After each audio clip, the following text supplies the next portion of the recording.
नमस्कार, मैं हूं आपके साथ सुमित अवस्थी और इस वक्त आप देख रहे हैं अपना फेवरेट डिबेट शो हम तो पूछेंगे। ईद के मुबारक मौके पर कोई आतंकवादी कितना नीचे गिर सकता है, इसकी मिसाल आज कश्मीर में देखने को मिली। वैसे तो ये मौका गले मिलने और गिले शिकवे दूर करने का होता है। सारी दुनिया एक दूसरे को ईद की मुबारकबाद देती है, लेकिन कश्मीर में कश्मीरी लोग अपने हिंदुस्तानी फौजियों के पीछे पड़े थे। जी हाँ, इस वक्त एक बड़ी खबर आ रही है, उसी के साथ, उस तस्वीर के साथ इस बुलेटिन की मैं शुरुआत करना चाहूंगा। ये आज की पत्थरबाजी की घटना जो आज घाटी में हुई है, कई सारी घटनाएं रिपोर्ट हुई, जिसमें से एक सीआरपीएफ के जवान को इतनी गंभीर चोट आई, उसकी 2 उंगलियां टूट गई, उसकी 2 उंगलियां अपने हाथ से अलग हो जाती हैं। वो तस्वीरें हमारे पास हैं। ये घटना कोकरेनाग की है और क्योंकि इन जवानों को ये हिदायत दी गई थी कि उनको रिस्पॉन्ड नहीं करना है, तो सीआरपीएफ की तरफ से कोई जवाबी कार्रवाई नहीं हुई, जानते हुए देखते हुए कि उनके अपने साथी की 2 उंगलियां कट गई हैं। हमने वो तस्वीर, इतनी डिस्टर्बिंग है, इतनी हृदय विदारक है कि उसको ब्लर किया है। वो जवान अपने दूसरे हाथ में अपनी आधी उंगली पकड़ कर बैठा हुआ है। बहुत ही खराब स्थिति, और ये सब कुछ हो रहा है ईद के मुबारक मौके पर। और इसी ईद के वक्त पर, इसी रमजान के पाक महीने में आतंकवादी, अलगाववादी हुर्रियत को जैसे शह दे रहे हैं। ईद जैसे मुबारक मौके पर हिंसा की बातें की जा रही हैं, बुरहान वानी को याद किया जा रहा है, उसके पोस्टर लगाए जा रहे हैं, और ये कश्मीर के लोग जो मुख्य धारा में शामिल हैं उनको कोई नहीं पूछ रहा। दिन भर घाटी में जगह जगह से पथराव की खबरें आई। आतंकियों के साथ हुर्रियत नेताओं के पोस्टर लगाकर रैलियां भी आज निकाली गई, और घाटी के ऐसे हालात के लिए आतंकियों और हुर्रियत दोनों को जिम्मेदार ठहराया जा रहा है। ऐसे में घाटी में अमन का एक ही रास्ता साफ दिखाई देता है कि जब तक हुर्रियत वहां पर है, तब तक कश्मीर को नहीं बचाया जा सकता। इसीलिए हम तो पूछेंगे कि क्या कश्मीर के मुसलमानों की सबसे बड़ी दुश्मन है हुर्रियत कॉन्फ्रेंस? सवाल नंबर 2 कि क्या आतंकियों से रिश्ते को लेकर हुर्रियत नेताओं पर मुकदमा नहीं चलना चाहिए? और सवाल नंबर 3 कि क्या अमन के लिए कश्मीर से हुर्रियत को बाहर किया जाना चाहिए? हुर्रियत भगाओ, कश्मीर बचाओ से जुड़े इन्हीं मुद्दों पर अब बड़े पैनल के साथ बड़ी चर्चा। लेकिन पहले ये दिल दहलाने वाला घटनाक्रम जो आज दिन भर कश्मीर में हुआ।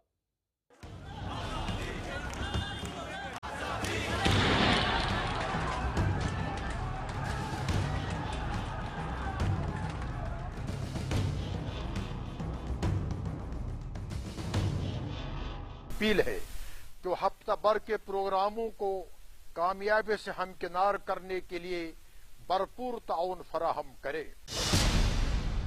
हिजबुल मुजाहिदीन के सरगना की हुर्रियत के नाम की अपील आतंकी संगठन और हुर्रियत कॉन्फ्रेंस के बीच साठगांठ का सबूत है।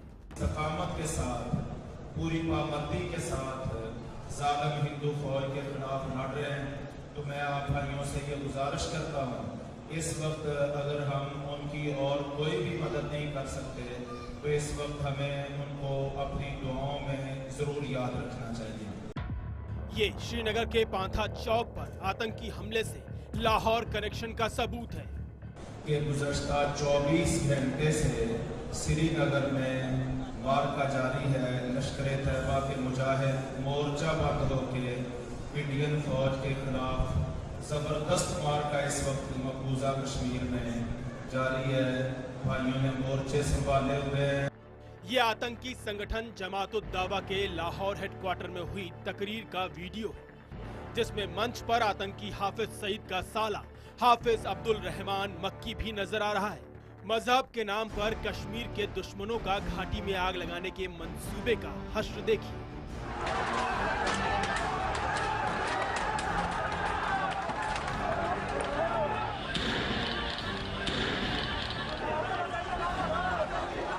ईद का मुबारक मौका होने के बावजूद घाटी में पत्थर बरसने लगे, वो भी उन पर जो उन्हीं की हिफाजत के लिए दिन रात तैनात है।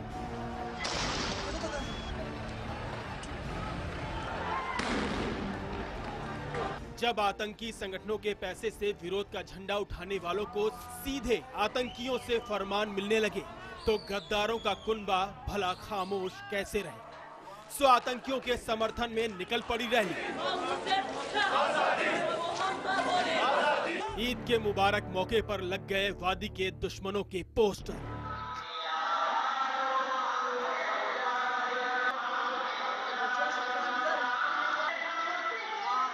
हम तो पूछेंगे में बड़ी बहस, हुर्रियत भगाओ कश्मीर बचाओ।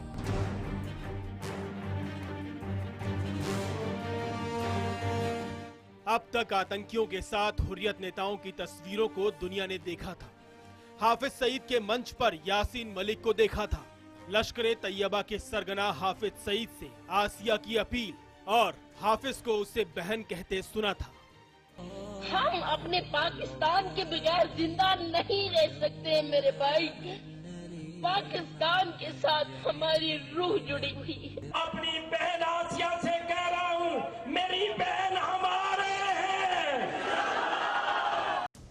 लेकिन अब ये आतंकी खुलेआम गीदड़ भभकी ही नहीं दे रहे, बल्कि खुलेआम मान रहे हैं कि श्रीनगर में लश्कर के पाकिस्तानी आतंकी ही खून खराबा कर रहे हैं। भावनाओं को भड़काने के लिए पुलवामा के करीमबाद में हाफिज सईद, सैयद सलाउद्दीन, बुरहान वानी जैसे आतंकियों के साथ हुर्रियत नेताओं के पोस्टर लगे हैं। बेवकूफ बनाने वाले और भड़काने वाले आजादी के नारे सुनाए जा रहे हैं।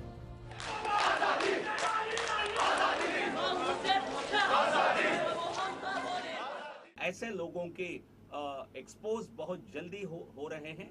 तो और मैं समझता हूं ये चंद दिनों की बात है।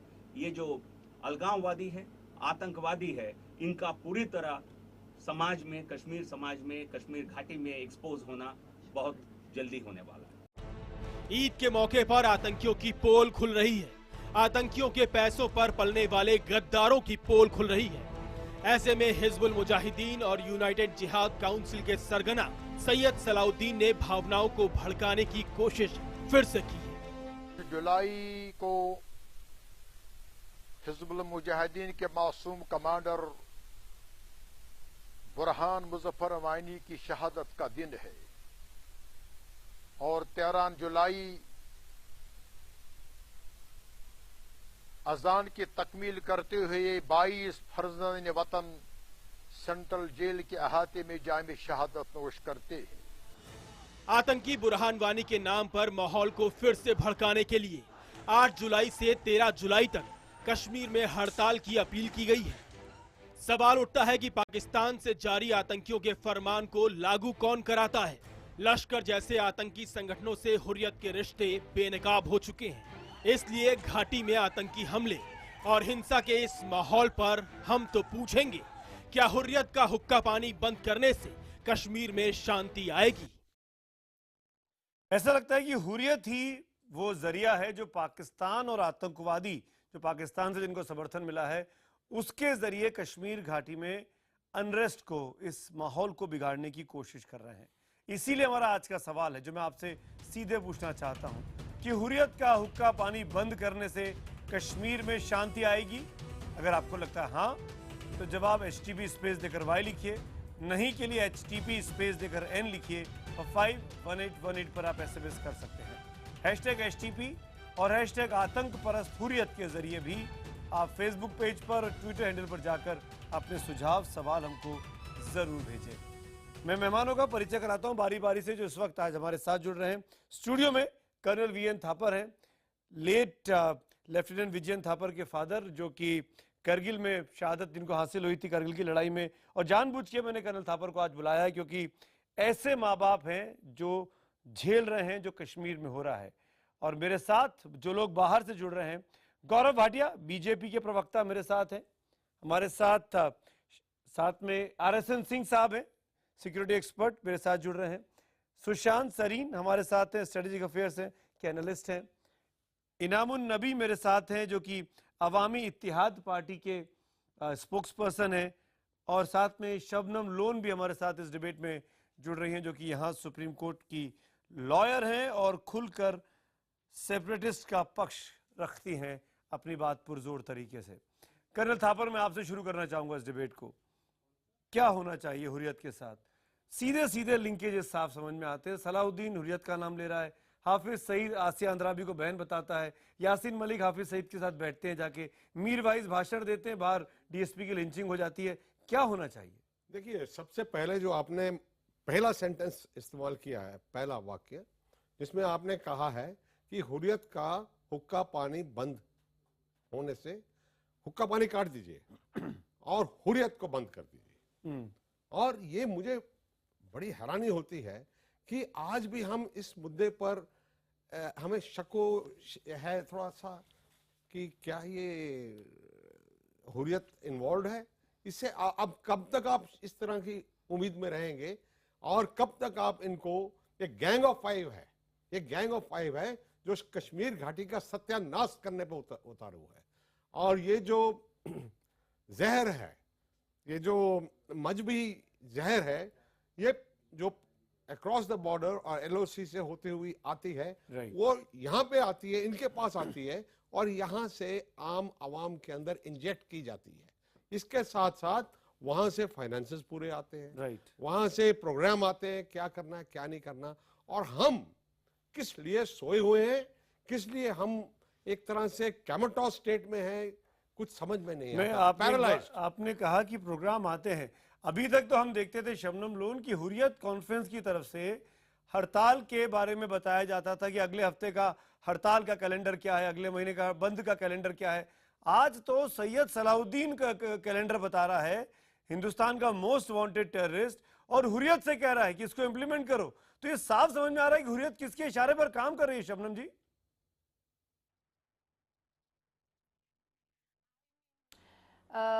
सुमित जी, ये जिस तरह से सीरियसनेस से हैंडल किया जाना चाहिए था ये सिचुएशन, मुझे अफसोस है कि प्राइम मिनिस्टर नरेंद्र मोदी साहब के पास इतना बड़ा उनके पास ये इलेक्टोरल मैंडेट आया, लेकिन फिर भी कोई पॉलिसी दिल्ली से उजागर नहीं हुई। ये कर्नल थापर साहब ने एक बहुत सही बात कही। देखिए, ये शर्मिंदगी की बात होनी चाहिए इतने बड़े विशाल मुल्क के लिए कि रोज मैं 1 साल से डिबेट्स पे हूं, रोज आप कहते हैं हुर्रियत ने ये किया, इन्होंने ये किया, लेकिन आप इतने हेल्पलेस हैं, कुछ कर नहीं पाते हैं। नहीं, पर ये भी तो पॉलिसी है, हुर्रियत जितनी डिस्क्रेडिट 1 साल में हुई है बीते, ये भी तो आप मानेंगी। सुनिए, ये भी एक पॉलिसी का हिस्सा हो सकता है सरकार की। जिस हुर्रियत को बातचीत की टेबल पर लालकृष्ण आडवाणी और वाजपेयी जी की सरकार लेकर आई थी, वो हुर्रियत कॉन्फ्रेंस आज की तारीख में एक्सपोज हो चुकी है। हिंदुस्तान की आवाम साफ कह रही है कि हुर्रियत का, आज दिन में मैंने फेसबुक लाइव किया, मेरे कमेंट देखिएगा उसके अंदर कैसे कैसे आए। समझ नहीं पा रहे हैं। अब हुर्रियत के हाथ में भी कुछ नहीं है, आपको ये समझ लेना चाहिए। अब हुर्रियत के हाथ से ये निकल गया ये मसला। आपके लिए ये लम्हा फिक्रिया है कि अब हड़ताल का कैलेंडर हुर्रियत के पास नहीं है। बिल्कुल। इस वक्त कश्मीर में जबरदस्त शोरिश है, कश्मीर इस वक्त कयास पे खड़ा है। और मैं आपसे एक बात कहूं, आपको क्या लगता है, हमें अच्छा लगता है हम अपने बच्चों के हाथ में ये पत्थर देखते हैं, हमारा दिल रोता है। लेकिन ये सिचुएशन जो है, गौरव भाटिया जवाब दीजिए, गौरव भाटिया जवाब दीजिए। इसको एक बड़े मैंडेट का मौका खो रही है बीजेपी। गौरव भाटिया, कल मुझे एक शबनम जी आप ही की बात पे काउंटर पॉइंट ले रहा हूँ। शबनम जी आप ही की बात पे काउंटर पॉइंट ले रहा हूँ। Please have patience, have patience, have patience. Debate is continuing. नहीं, एक पॉइंट, ये गलत हो जाएगा। कल होम सेक्रेटरी साहब ने क्या बयान दिया कि डीएसपी अशरफ जो मारा गया, खामखाम मीडिया ने इसको हाइप किया, कोई इतनी बड़ी बात नहीं हुई। आपको मालूम है, सारा कश्मीर डीएसपी के हक में निकला, हम सब ने उनकी फैमिली के लिए बोला। और नई दिल्ली से क्या पैगाम आया कि इतना कोई मसला नहीं हुआ। अगर डीएसपी को लिंच भी किया गया, गौरव भाटिया, मसला नहीं हुआ। Gaurav Bhatia no respond. आप लोग गौरव भाटिया को जवाब दीजिए। गौरव भाटिया जवाब दे रहे हैं। शबनम जी now listen. Gaurav Bhatia, action लेने के लिए। गौरव भाटिया, मैं सुमित जी सबसे पहले ये कहना चाहूंगा कि देखिए, दुख की बात क्या है कि पाकिस्तान से भारत लड़ने में सक्षम है, कश्मीर की स्थिति पे काबू पाने में सक्षम है सरकार। लेकिन जब कश्मीर में ही कुछ लोग, खासकर सेपरेटिस्ट जैसे आप हुर्रियत की बात कर रहे हैं, और कुछ और लोग भी हैं यहां पे बैठे हुए, उन लबी जी भी, वो कहेंगे कि भारत सरकार के पास ताकत नहीं है, बुरहान वानी को वो अपना हीरो बना लेते हैं। मैं उनसे कहना चाहता हूं, पहले आप भारत के पक्ष की बात करिए, उसके बाद हम चर्चा करेंगे। जो कार्रवाई केंद्र सरकार और प्रदेश सरकार ने अभी तक ली, हमने देखा कैसे एनआईए ने 23 जगह छापे मारे, कैसे हुर्रियत लीडर्स के खिलाफ, उनके खिलाफ हमने केस रजिस्टर किए। यह पहली बार हुआ। इससे पहले हमने देखा है कैसे हुर्रियत के लीडर हो, सेपरेटिस्ट लीडर हो, इनको दामाद बना के इनको सारी जो है सहूलियतें दी जाती थी। और मेजर गोगोई जब अपनी जान की रक्षा करने के लिए एक ह्यूमन शील्ड बनाता है तो ये लोग मानव अधिकारों की बात करने लगते हैं। तो ये जो दोहरा मापदंड है, चाहे वो उल-नबी हो, चाहे इनके जैसे हुर्रियत के नेता हो, ये नहीं चलेगा। अगर आप भारत में हैं, गौरव एक सवाल मेरे पास आया है, गौरव एक सवाल मेरे पास आया है, गौरव इसकी जरूरत है। गौरव एक सवाल मेरे पास इस वक्त आया अपने व्यूअर का जो शो को देख रहा है मेरे फेसबुक पे, वो ये पूछना चाह रहा है आपसे गौरव भाटिया कि क्या मजबूरी है भारतीय जनता पार्टी की कि आप हुर्रियत को आज भी हुर्रियत कॉन्फ्रेंस के नेताओं पे कोई कार्रवाई नहीं कर रहे हैं? क्यों हुर्रियत कॉन्फ्रेंस के नेताओं के बारे में बीजेपी के पास कोई पॉलिसी नजर नहीं आती है? गौरव भाटिया। नहीं सुमित जी, हाँ बिल्कुल सुमित जी, मैं आपको बता दूं क्या कार्रवाई हुई है। पिछले एक महीने में हमने देखा है कि 25 से ज्यादा मिलिटेंट मारे गए हैं, जो कि या तो सरहद पार करने की कोशिश कर रहे थे या जम्मू एंड कश्मीर में माहौल खराब कर रहे थे। दूसरी कार्रवाई, एनआईए ने एफआईआर रजिस्टर करने के बाद 23 जगह छापे मारे, जो अपने आप में सबसे बड़ी कार्रवाई है इधर कई सालों में। तीसरी, इंटेरोगेशन हुआ हुर्रियत लीडर्स का और बाकी सेपरेटिस्ट लीडर्स का भी, एक जो ये पैसा लेके और जो इन्होंने किया है वो भी आपने स्क्रीन पे भी देख तो लिया उसमें नतीजा। और चौथी बात, मैं ये कहूंगा यहाँ पे मुझे रुकना भी है हेडलाइंस के लिए। मैं नबी साहब, मैं आपके पास भी आऊंगा, आरएसएन सिंह साहब भी है, सुशांत सरीन भी है। चिंता की बात यह है कि हुर्रियत के तमाम जो गैंग ऑफ 5 जिसकी बात कर्नल थापर कह रहे थे, वो अभी भी वहीं के वहीं है। उन पर क्यों नहीं कार्रवाई होती है? जब मन चाहते यासीन मलिक हाउस अरेस्ट से नजरें चुराकर भाग जाते हैं और तकरीर दे आते हैं जाके, फिर आप उनको अरेस्ट करते हैं। आसिया अंद्राबी क्या कर रही हैं, शबीर शाह क्या कर रहे हैं, वहां पर मीरवाइज क्या कर रहे हैं, उनकी स्पीच होती है, बाहर डीएसपी की लिंचिंग होती है। इस तरह की तमाम चीजें हैं। फिर क्या मजबूरी है, जबकि बीजेपी की सरकार यहां भी, बीजेपी की सरकार वहां भी, कि आखिरकार ये सरकार जो राज्य में है उसके कितने दिन चलना चाहिए? ये ऐसे सवाल हैं, उस पर बात करेंगे।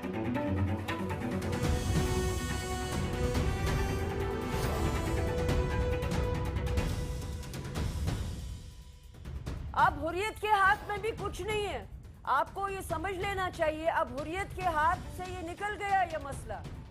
आपके लिए ये लम्हा फिक्रिया है कि अब हड़ताल का कैलेंडर हुर्रियत के पास नहीं है। इससे पहले हमने देखा है कैसे हुर्रियत के लीडर हो, सेपरेटिस्ट लीडर हो, इनको दामाद बना के इनको सारी जो है सहूलियतें दी जाती थी।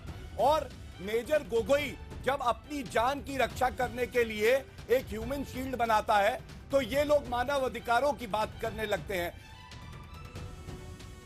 और इसके पहले की डिबेट को आगे बढ़ाओ, अब तक के नतीजे देख लेते हैं जो आज के लाइव पोल में इस वक्त हमारे पास चल रहे हैं।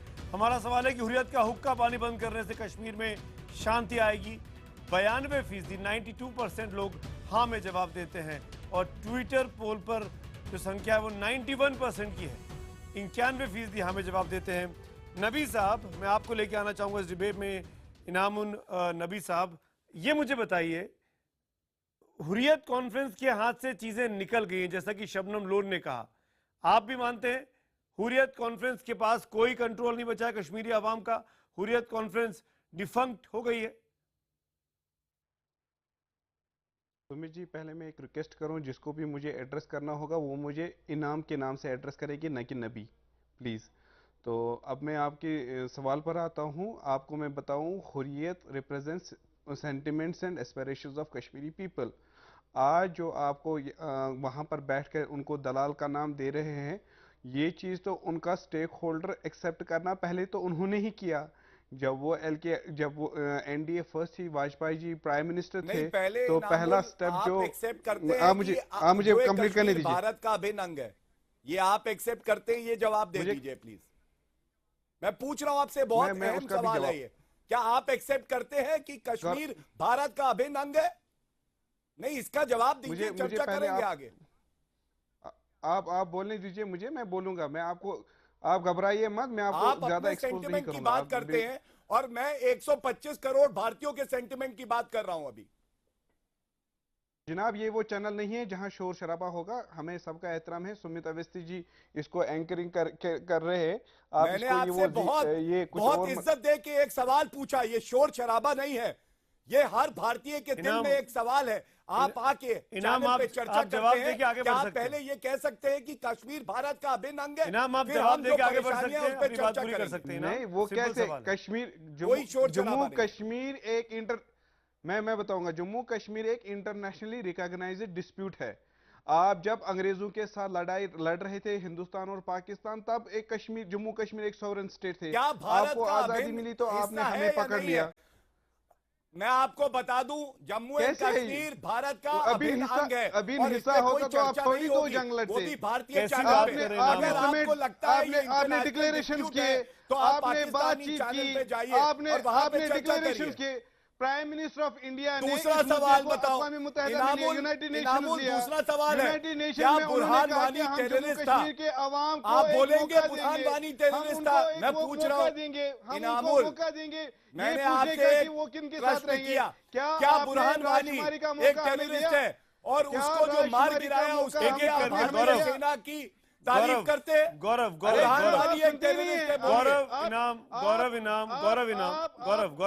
गौरव you got a point. Gaurav you got, नहीं बात इंटॉलरेंस की नहीं है। इनाम ये इनाम कश्मीर के 3-4 डिस्ट्रिक्ट को छोड़ दीजिए तो आम हिंदुस्तान की यही राय है। हिंदुस्तानियों का भी खूब खून खोल रहा है और आप इसको भले ही डिस्प्यूटेड टेरिटरी माने, कश्मीर में रहकर हिंदुस्तानी आइन में रहते हुए, ये हिंदुस्तानी संविधान की खूबसूरती है कि हम सुन रहे हैं आपको। और अगर अभी इजराइल होता तो क्या होता पता है आपको? जो भारतीय चैनल है, प्लीज इनाम, ये हिंदुस्तान की सहनशीलता की आप परीक्षा मत लीजिए प्लीज। बिल्कुल हमारे बर्दाश्त की परीक्षा मत लीजिए आप। इनाम, आपकी पार्टी, आप कह रही है डिस्प्यूटेड है, आपकी पार्टी चुनाव लड़ती है, आपका एमएलए है। मैं इसलिए आपसे पूछ रहा हूं और ये सवाल इसलिए आता है कि अगर आप एमएलए हैं, हिंदुस्तान के आइन में विश्वास करते हैं, आपने शपथ ली है, आप विधानसभा में बैठते हैं, तो किस बात की नाराजगी है कहने में कि हम हिंदुस्तानी हैं पर हम अपना हक चाहते हैं, हम बात करना चाहते हैं? हमने क्या शपथ, बोलिए ना, क्या हमने शपथ झूठ बोलने के लिए है? हमने शपथ सच बोलने के लिए। आरएसएन सिंह साहब, शपथ इनाम झूठ बोलने के लिए आरएसएन सिंह और सुशांत सरीन, इनाम सॉरी, और हमारे साथ वादा हुआ कि हम आपको इनाम आसिया अंद्राबी हाफिज सईद की बहन लगती है। सैयद सलाउद्दीन हुर्रियत का कैलेंडर जारी करता है। हाफिज सईद के साथ यासीन मलिक बैठ के तकरीरें करते हैं। तो आरएसएन सिंह साहब, फिर इस हुर्रियत कॉन्फ्रेंस की क्या जरूरत है? जब इन लोगों को विश्वास ही नहीं है हिंदुस्तान के आइन में, कॉन्स्टिट्यूशन में, तो क्या जरूरत है इन लोगों की? आरएसएन सिंह साहब, आप ही तो हुर्रियत वालों से बात करते आए हैं। ये इनकी आदत है बोलने की, आप इनको चुप करा दे तो मैं बोलूंगा, वरना मैं नहीं बोलूंगा। इनाम सुनिए, आप मत बोलिए। इनाम सुनिए, अब आप बोलिएगा इसके बाद। जरूरत नहीं है आपकी बोलने की। इनाम प्लीज मेंटेन डेकोरम। चलिए देखिए बात डेकोरम की रिक्वेस्ट नहीं की।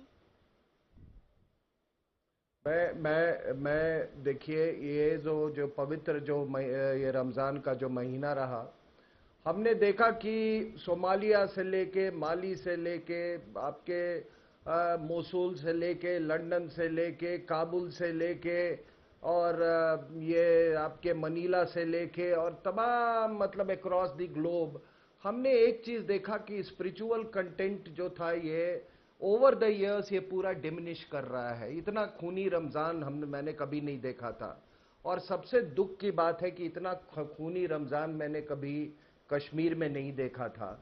और इस खूनी रमजान में 12वीं शताब्दी का इतना इंपॉर्टेंट मॉस्क मोसूल में गिराया गया, मक्का मदीना में अटैक हुआ, और आपके श्रीनगर में आपको मालूम है कि मॉस्क के बाहर क्या क्या हुआ।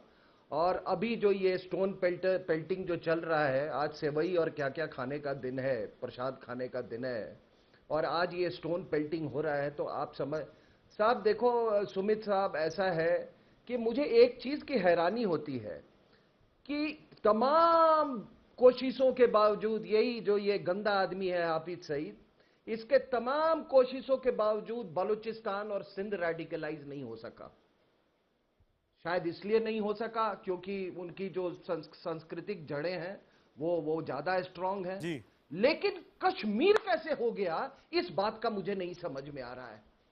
ये Punjabi, this upstarts Punjabis of Pakistan, जिन्होंने फौज का पैसा कमाया है और जिनको, आपको मैं बता दूं, आपको मालूम है इनको पैसा कहां से आता है? ये कुर्बानी जो होती है आपको पूरे मिडिल ईस्ट में, उसका सारा का सारा जो स्किन जो है ये आता है। और ये जानते हैं ये कितने बेशरम है, ये आपके ये जो मिलिटेंट जिहादी ऑर्गेनाइजेशंस हैं, ये कहते हैं कि मेरे को हमको वो सऊदी अरेबिया मिडिल ईस्ट से लाने के पैसे नहीं, वो लाने के भी पैसे देते हैं। और जानते हैं सुमित साहब कितना पैसा आता है? इतना पैसा कि पाकिस्तान का 2 साल का बजट। और उस कुर्बानी के वो स्किन के पैसे से ये खून का खेल खेला जा रहा है। और ये क्या है? ये हुर्रियत ये देखो, आप क्या सोचते हो जो मीर वैस फरूक ने किया, कहते उन्होंने कुछ नहीं किया। आप क्या सोचते हो मस्जिदों में वहां क्या बोला जाता है? आपको क्या सोचते हो वहां बोला जाता है कि दुनिया में अमन हो, चैन हो, सब लोग खुशी से रहें, हमारा मुल्क हिंदुस्तान तरक्की करे, ये ऐसी बातें बोली जाती हैं? थोड़ा सुन लेना कि कुतबे में क्या कहा जाता है। और अगर ये नहीं कहा गया होता तो उस दिन लिंचिंग नहीं होती। तो आज कश्मीर एक कस्ब पे है और आप कहोगे इसका सोल्यूशन क्या है? सोल्यूशन ये है, ये नौटंकी के लिए जितना स्टेज दोगे उतना होता रहेगा। जनाब जनाब ये, जनाब वो, जनाब हमारा ये है, जनाब आप जानते नहीं। जनाब हम सब जानते हैं, नौटंकी बंद करो। मेरी सरकार से ये जो इतने साल से ये नौटंकी जो चल रही है, नौटंकी बंद करो, राशुमारी कराओ इसको। ये नौटंकी बंद करो, जितना ड्रामा। अरे छोड़ो यार, हमारी जमीन किसी भी व्यक्ति से ज्यादा प्यारी है, ये जान लो। कौन सी जमीन? बस इतना मैं कह रहा हूं। जमीन जो कौन सी जमीन? जिसको जाना है कौन सी जमीन है? चला जाए। ये जमीन हमारी पवित्र जमीन है। कौन सी जमीन की बात कर रहे हो? सुशांत सरीन, आपने 1 लाख जवानों को मौत की घाट उतारा और आप 1 मिनट। हाँ, तुमको जाना है जाओ, पाकिस्तान जाओ। इनाम अगर आपको वाकई में, इनाम यही बात मैं कहना चाह रहा था, इनाम अगर आपको हिंदुस्तान में इतनी तकलीफ है तो बॉर्डर बगल में है। इनाम हिंदुस्तान में इतनी तकलीफ है तो बॉर्डर बगल में है, चले जाइए ना, चले जाइए उन्हीं हाफिज सईद के पास, उसी सैयद सलाउद्दीन के पास, और रहिए पाकिस्तान में जाके, रहिए पाकिस्तान में जाके। देखिए उस पाकिस्तान की क्या स्थिति है, देखिए इकोनॉमिकली वो कहां पहुंच गया देश, दुनिया में कोई उसको नहीं पूछ रहा है। आपको पाकिस्तान हीरो लगता है? कैसी बात कर रहे हैं इनाम? आप पॉलिटिकल पार्टी में इन्वॉल्व हो, किस तरह की बातें कर रहे हैं? अजीब स्थिति है। सुशांत सरीन, गौरव में आऊंगा, मुझे नहीं, गौरव नहीं, सुशांत सरीन, सॉरी आपको वेट कराया, लेकिन इस हुर्रियत का क्या इलाज है भाई? ये हुर्रियत तो हद से आगे बढ़ती जा रही है। शबनम लोग कह रही है कि हुर्रियत की कोई औकात नहीं बची आज की तारीख में।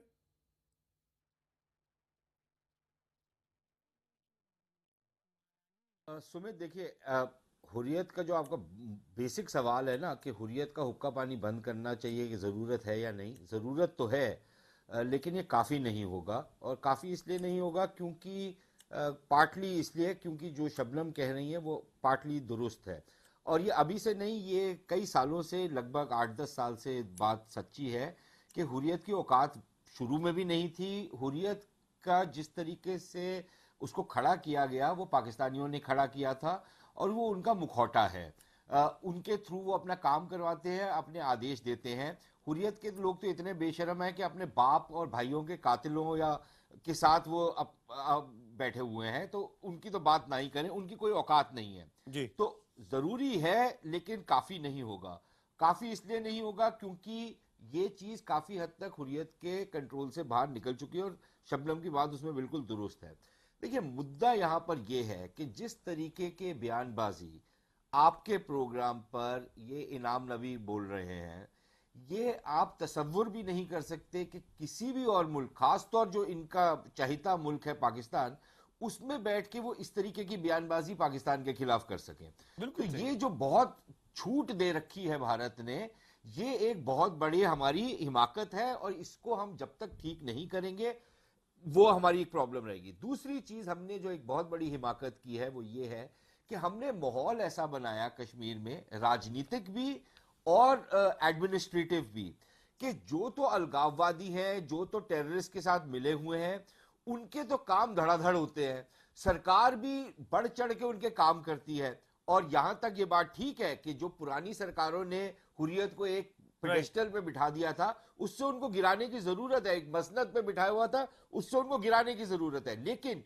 उनके तो आप काम कर देते हैं। जो लोग भारत के साथ खड़े हुए हैं, जो भारतवासी हैं, अपने आप को भारतीय मानते हैं, उनका आप बिल्कुल आप उनको कुछ समझते ही नहीं है।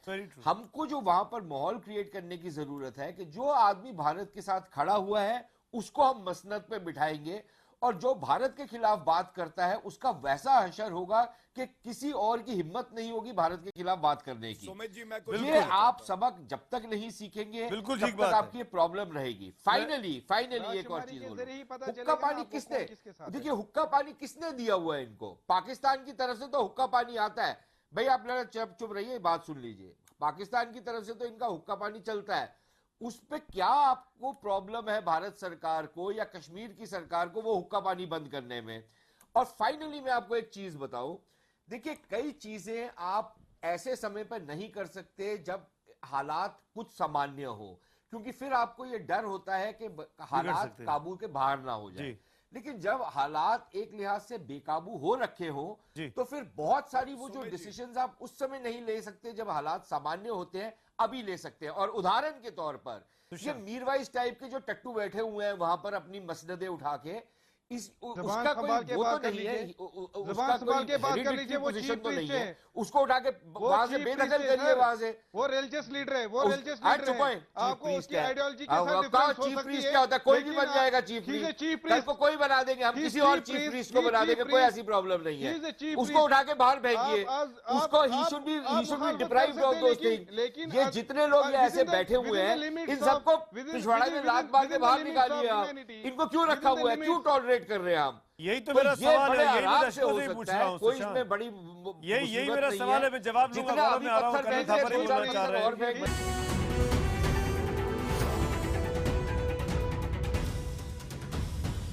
अरे छोड़ो यार, हमारी जमीन किसी भी व्यक्ति से ज्यादा प्यार है, ये जान लो। कौन सी जमीन? बस इतना मैं कह रहा हूं। जमीन, अरे कौन सी जमीन? जिसको जाना है कौन सी जमीन है? चला जाए। ये अरे इनाम आप कौन सी जमीन की बात कर रहे हैं? सुशांत सर, आपने 1 लाख जवानों को मौत की घाट उतारा और आप एक मिनट तुमको जाना है, जाओ पाकिस्तान जाओ। इनाम अगर आपको वाकई में इनाम, यही बात मैं कहना चाह रहा था। इनाम अगर आपको हिंदुस्तान में इतनी तकलीफ है तो बॉर्डर बगल में है। इनाम हिंदुस्तान में इतनी तकलीफ है तो बॉर्डर बगल में है, चले जाइए ना। और डिबेट को आगे बढ़ाऊं उसके पहले अब तक के एसएमएस पोल और ट्विटर के नतीजे देख लेता हूं। आज का हमारा डिबेट बहुत सीधा सा है कि हुर्रियत का हुक्का पानी बंद करने से कश्मीर में शांति आएगी। हाँ कहने वालों की तादाद बढ़कर 97% तक हो गई है। और ट्विटर पोल पर वही 91% लोग हाँ में जवाब दे रहे हैं और कह रहे हैं कि हुर्रियत का हुक्का पानी बंद करने से ही कश्मीर में कुछ भला हो सकता है। कर्नल थापर आप कुछ बोलना चाह रहे थे, फिर गौरव भाटिया मैं आपके पास आ रहा हूँ। कर्नल थापर का बहुत इंपॉर्टेंट पॉइंट है। देखिए, मैं सिर्फ ये कहना चाहता हूं, गौरव भी बैठे हैं, अगर ऐसा कोई हादसा उत्तर प्रदेश में, मध्य प्रदेश में या किसी और स्टेट में हो तो भारतीय सरकार उसको 4 दिन के अंदर काबू में ला सकती है। क्या वजह है कि ये लोग इसको काबू में नहीं ला पा रहे? क्या वजह है? आफ्टर ऑल गवर्नेंस है, उसके बाद में जो भी इस्तेमाल कर रहे हैं, स्टेट के पास बहुत पावर है, उसको इस्तेमाल किया जाए। क्यों नहीं ला रहे? क्यों नहीं ला रहे? क्या वजह है? क्यों हुर्रियत को सिर पे बिठाया हुआ है? क्या वजह है? और ये गलतियां अब सबकी निकाल रहे हैं, खुद क्या किया उसके ऊपर भी जवाब देना, इंट्रोस्पेक्शन करने की जरूरत है। जी गौरव बोलिए, इनाम में आ रहा हूँ गौरव के बाद। 72%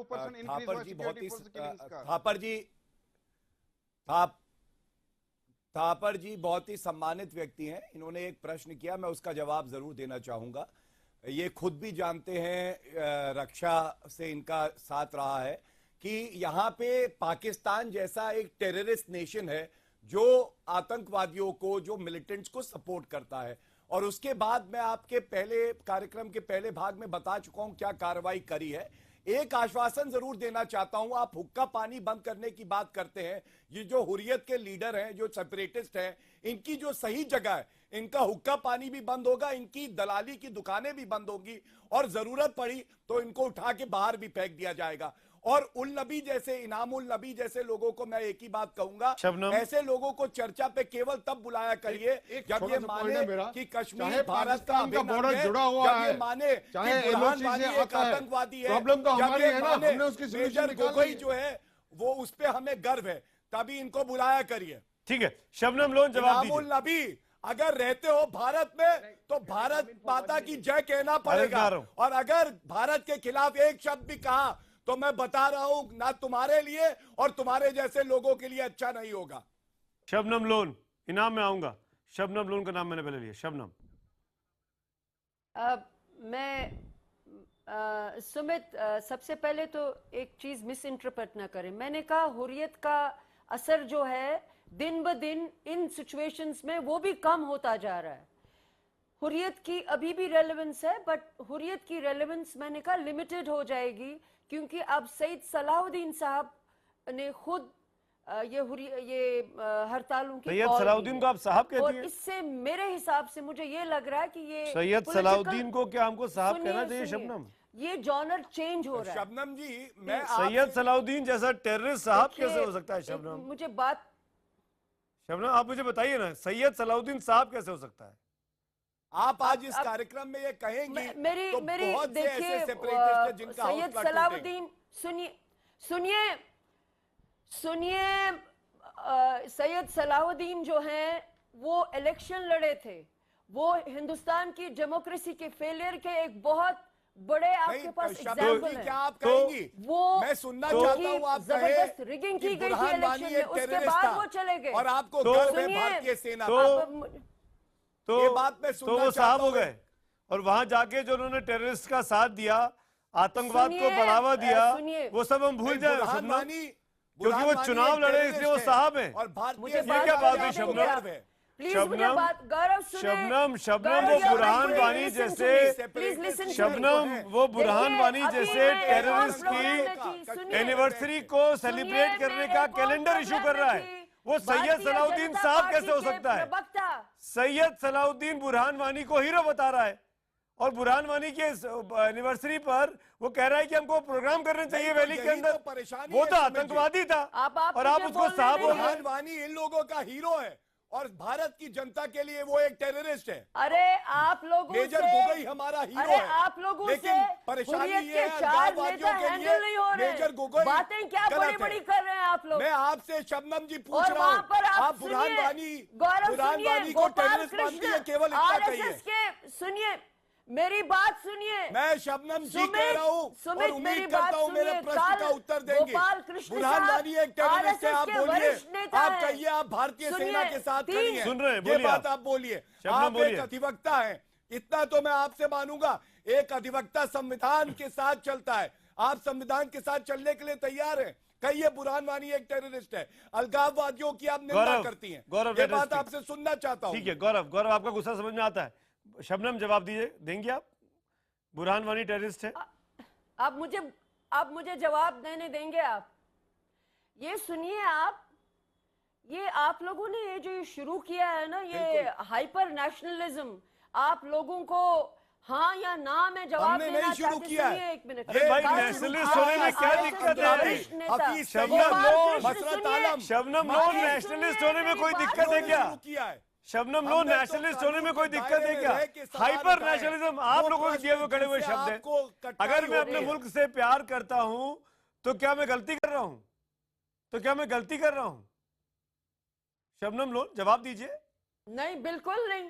तो इसमें हाइपर नेशनलिज्म कहां से आ गया? बिल्कुल सही, अपने मुल्क से प्यार करना बहुत सही है, लेकिन आप लोग जो ये कमेंडेशन लेटर्स निकाल रहे हैं ना सबके लिए, ये कहो तो फिर ठीक है। आपको जवाब नहीं देना है, मुझे समझ में आता है। मैं जानता हूँ आपको कश्मीर जाना पड़ता है, आप उन लोगों के साथ उठती बैठती, आप जवाब नहीं देना चाहेंगी। आप जवाब नहीं देना चाहेंगे, तभी आप बचना चाह रही हैं, तभी आप उल्टा हम पे अटैक कर रहे हैं, तभी आप उल्टा हम पे अटैक कर रहे हैं। वहाँ सेफ नहीं है। आपके मंत्री मिले हुए हैं हुर्रियत वालों से, बीजेपी के मंत्री मिले हुए हैं। आप गोपाल कृष्ण साहब वहां जम्मू में बहुत बड़ा इनके खिलाफ नहीं तो मुजाहरा आप किया हुर्रियत अपने के नेताओं की वर्कर्स निंदा से। करिए। उन्होंने ये आप कहा कहिए कि कि वो मुझे RSN बहुत सिंह, दुख हुआ कि सेपरेट RSN बीजेपी के सिंह, मिनिस्टर इनाम की और शबनम लोन की जो दिक्कतें हैं वो समझ में आ रही हैं, उनके ऑर्डर लेकिन अगर ये पाकिस्तान होता तो भारत की हुकूमत जाके सर्जिकल स्ट्राइक कर सकती थी RSN सिंह। लेकिन कश्मीर में क्या होगा? ये तो अपने लोग हैं, अपने साथ ही रहते हैं, अपने आइन के साथ बंधे हुए हैं कहने को ये लोग। देखिए सुमित जी, आपने एक बड़ा अच्छा सवाल पूछा कि ऐसे हालात क्यों हो गए और सल्यूशन क्या है। तो एक किताब ये एम्बेसडर डोगरा ने लिखी है, वेयर बॉर्डर्स ब्लीड। उसमें उन्होंने एक ऑथर वॉल्टर क्रॉकर जो कि एक किताब लिखी है नेहरू अ कंटेम्पररीज व्यू, ऐसे करके उन्होंने किताब लिखी है। तो उन्होंने कहा है उसमें कि जब 50-60 के दशक में हम लोग जितने डिप्लोमेट्स थे यहाँ, तो हमारे हिंदुस्तानी लोग बोलते थे कि देखो ये इंस्ट्रूमेंट ऑफ एसेशन जो है ये बिल्कुल लीगल है, और ये जो हमारा जो एसेशन जो है ये इररिवोकेबल है। और दूसरी चीज उन्होंने कही कि ये इस पर कोई नेगोशिएशन नहीं हो सकता है। तो कहता हम लोग बड़े हैरान होते थे कि ये इंडियंस का क्या ये मतलब है कि आप एक तरफ कह रहे हो इररिवोकेबल है, एक तरफ कह रहे हो ये कि मतलब ये इंस्ट्रूमेंटालिटी जो है इस पर कोई बहस नहीं हो सकती है। तो वो कहे कि हम हैरान ये होते थे कि फिर पाकिस्तान से क्या बातचीत करना है आपने। आप कहते हो कि तो दो ही बात कर सकते हो ना, कि जो बाकी टेरिटरी है वो हमको आप दे दो, आप पीओके हमको दे दो, और नहीं तो आप जो चाहते हैं वो ले लो। तो देखो ये कहीं पे हमारी चरित्र और डिसीजन मेकिंग प्रोसेस में ही ये है। अभी समय आ गया है। देखिए साहब, इसमें हम और आप सभी वो हैं कि हम जब क्लेम करते हैं पीओके में तो जो कन्विक्शन दिखना चाहिए था अभी तक, और वो कन्विक्शन नहीं देखा गया, और इसीलिए शायद कारगिल हुआ। इसलिए अब से कम तो अभी आप लोग एक नया नैरेटिव लेके आ रहे हैं, और ये जो आपके मैडम लोन है और वो है, नहीं मैं बिल्कुल ये कहता हूं मैडम, ये तो छोड़ दो, कश्मीर का कोई मसला ही नहीं है, ये वैली का कोई मसला ही नहीं है। अब मेरा दिमाग तो 24 घंटे में से 36 घंटे मैं एक रिएक्शन इनाम को देना चाहूंगा। इनामुन नबी, इनाम का एक रिएक्शन। सर, शिमला एग्रीमेंट क्या है? शिमला एग्रीमेंट कहता है कश्मीर इज एन आउटस्टैंडिंग पे है कि वहां कैसे। RSN सिंह सर, एक मिनट। इनाम क्या है सर? इनाम क्या मुझे सुन पा रहे? इनाम जवाब देना चाहेंगे? फिर आप मत कहिएगा हमको मौका नहीं दिया। इनाम what is Shimla agreement? What is the last? एक मिनट, शबनम जी आपके साथ ही इनाम बोल रहे हैं। इनाम पैरा 6 क्या है शिमला एग्रीमेंट? शबनम जी प्लीज, इनाम बोल रहे हैं, मेरा वक्त थोड़ा कम है। इनाम please come. What is constitution of Kashmir? एक मिनट, एक पढ़ के थोड़ा जवाब दीजिए। गौरव एक मिनट, इनाम अच्छा लगेगा। इनाम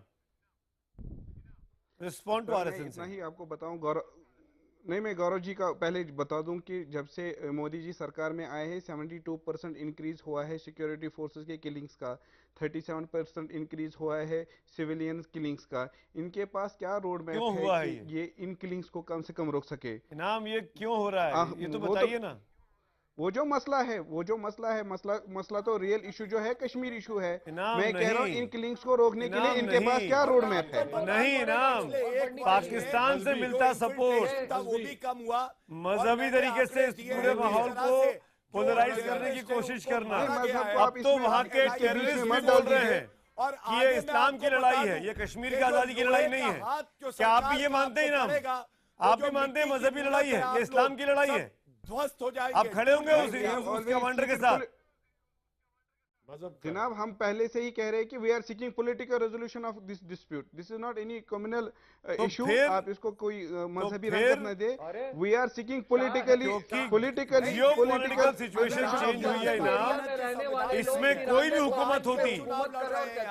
हुकूमत होती नाम, तो आप नहीं कह सकते सिचुएशन दूसरी होती। आलम यह है कर्नल साहब, बीते एक महीने में, इस रमजान के महीने में करीब 33 से ज्यादा जाने गई हैं और 12 से ज्यादा अटैक्स हुए हैं, और ये सब कुछ हो रहा है रमजान में। इतना ज्यादा वायलेंस, और फिर शबनम लोन और इनाम जैसे लोग आते हैं, हुर्रियत के नेताओं को क्लीन चिट देके चले जाते हैं। तो इसका मैं जवाब देता हूं कि हम ये बहस पिछले 70 सालों से कर रहे हैं। जब से इंडिपेंडेंस मिली है तब से ये बहस चल रही है। एक्शन कब होगा? तो आप बताइए, हुर्रियत को कब आप भारत दर्शन के लिए ले जाएंगे? ले जाइए भारत दर्शन के लिए पूरे देश के देखें कि भारत क्या चीज है, और 3-4 साल बाहर लगा के आएंगे तब उनको अच्छा लगेगा आके कश्मीर में रहने के लिए। लेकिन सुशांत, उससे अनरेस्ट होगा ना, जो सुशांत कह रहे थे बात। अगर हुर्रियत के लोगों पर एक्शन लेंगे तो वो सिचुएशन को देखनी होगी। सुशांत सरीन, कर्नल थापर, सुशांत सरीन, थापर, ये मीनारे just 1 minute Sumit, colonel Thapar, ये मीनारे Pakistan, sorry Sareen, you can. Sushant Sareen, last 30 second. Sushant Sareen, देखिए, हालात तो ऑलरेडी खराब हैं, थोड़े से मजीद और खराब हो जाएंगे तो कोई फर्क नहीं पड़ेगा, लेकिन ये जो नासूर है कश्मीर के अंदर, इसको वहां से निकालना जरूरी है। वो काफी नहीं होगा, उसके अलावा आपको और मेजर्स लेने पड़ेंगे। दूसरी चीज जो बात हो रही है कि बड़े चीफ प्रीस्ट हैं, मौलवी तो कहीं से भी लाके आप बिठा सकते हैं, ऐसी कोई मसला नहीं है उसमें। मौलवी है ना, at the end of the day वो कहीं से भी आ सकता है। तो वो भी इनकी जो इन्होंने अपनी ये इजारादारियां बना, माफी चाहूंगा, उससे इनको माफी चाहूंगा शबनम जी, सुशांत जी, वक्त की कमी है। थैंक यू सो मच तमाम पैनलिस्ट का। लेकिन हुर्रियत के लोगों के खिलाफ अब देश में माहौल तैयार होता जा रहा है, और कुल मिलाकर मोटे तर्ज पर जो राय मेरे पास भी आई, उसका भी यही कहना था कि हुर्रियत पर तुरंत एक्शन होना चाहिए। कम से कम उनका हुक्का पानी बंद हो, सरकारी सुविधाएं जो उनको मिल रही है वो तुरंत सरकार को वापस लेनी चाहिए। जवाबदेही बीजेपी की है। इसी नोट पर आज हम तो पूछेंगे अब इतना ही।